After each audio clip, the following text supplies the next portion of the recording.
Our biggest award of the night, the 7 p.m. moment of the year.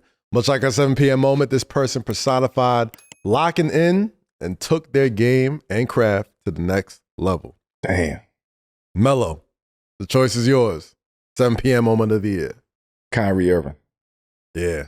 Kyrie Irving is the 7 p.m. Is that the trophy? Do we give him the golden boot? Golden Tim? The golden Tim. Yo, Kyrie, you get the golden Tim, baby. You know what I'm saying? The fact that you were able to persevere, stand strong, fall back, be patient, like have a will to like lock in to another level, right? It's like we don't give athletes that like enough credit when it comes to being able to come back, right? We kick them when they down, we say something when they down, but when they come back and do it in his fashion, where it's, you know, it's his family, it's his daughter, it's his wife, it's, you know what I mean? Like he's over there in Asia selling sneakers, like he got a brand now, he's bringing culture over there. Yep. You know what I'm saying? So he's like, we can't go to China. That's and true. let's think about that for a minute. That's true, yeah, I forgot. We can't go to, like, it ain't no relations with that. Like Kyrie is bridging gaps. So it becomes deeper than basketball. So and basketball on top of it, he's playing well, they winning, he good culture, he found his home. Like shout out to Mark Cuban for bringing him in and saying, yo, listen, I got you, you go do your thing, I got you.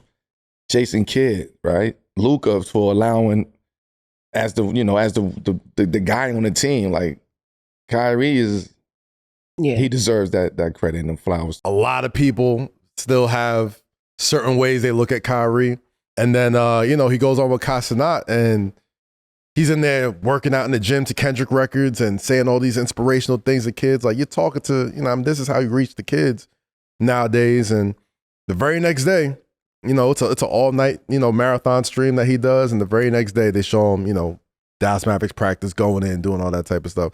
I say all that to say, I'll fuck with the not persona change, but the way people look at him changed. The Kyrie episode was really dope just because of the way he spoke with kids, the way he, galvanized all his boys out there, the things he was saying. I think a lot of times he's really misunderstood, I think. Yeah, 1,000%. It's his fault. That's amazing how much more we like him when he stopped talking like a crazy person. Isn't that crazy? Isn't that wild? Kyrie stopped being an asshole. Now it's cool. That journey, when you go on that journey of like an intellectual journey, you ain't supposed to say nothing along the journey. Right. You're supposed to, this is real shit. Like when you going into these lessons and you starting to learn, and it's a journey, it's a spiritual journey. So when you go down that path, you're supposed to continue to go down that path until you come out on the other side. You don't speak on what you're going through as you going through it. For sure. To your point, I think we're able to see the growth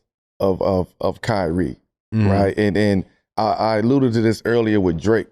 It's like, you got to fall back sometimes. Kyrie fell back. He took the heat. He fought it for a while. You know what? I'm going to fall back. I see people ain't fucking with me. I see everybody's off me. I'm standing on what I'm standing on. This is what I'm doing. But I'm going to go do it this way. And if y'all fuck with me at the end of the day, y'all fuck me. If not, then not. That's the same situation that I see. Yeah. Drake has to do it in a very similar type of fashion. But that's Kyrie. Like people who know Kyrie, that's him. Like he jokes. He like to dance. He have fun. He pop shit. Like this is who he is. And oh, by the way, I'm still on my Dean. I'm still on my shit. I'm still ready for war if I have to. I'm just sharpening a lot more to know how to attack this war that I'm in. I feel like Kyrie's probably one of the most influential like ball players of this generation. Like you talk to he Mahmoud. Man. You talk to all these kids. Everybody wants to be like him. That's about to say he's got. I don't know how there aren't as many guys that play now that have a game that's like, oh, I want to be able to do that. That's what I want to look like when I play basketball. Yeah. He's got one of those games. Yeah. He's the best ball handler I've ever seen. Yeah. For sure. Yeah. He's been, and they went to the finals this year, and obviously Dallas is still doing their thing, but I just thought it was really dope that like the way people looked at him maybe like 2 years ago and the way people look at him now changed dramatically. It's dope to see his like growth for sure. Like for sure. I'm like one of the biggest Kyrie haters, but it's dope to see his growth, and like every time I see him over there at Dallas, I'm like, wow, this is a really cool version of Kyrie. Just even you see him like galvanizing the team. Piece, like, you just see it, and it's like that's really cool. Yeah, he be kicking the Knicks' ass every time, but man, I'm still happy to see him, man. Like, he's a Jersey kid. You know what I mean? He's been through a lot. Of course he gonna go at the Knicks. Nigga, pop from the Bronx.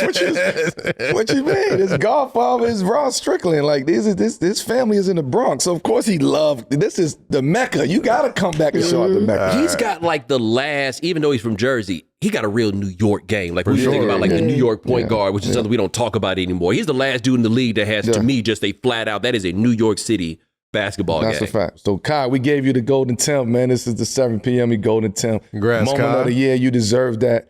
Keep doing what you're doing.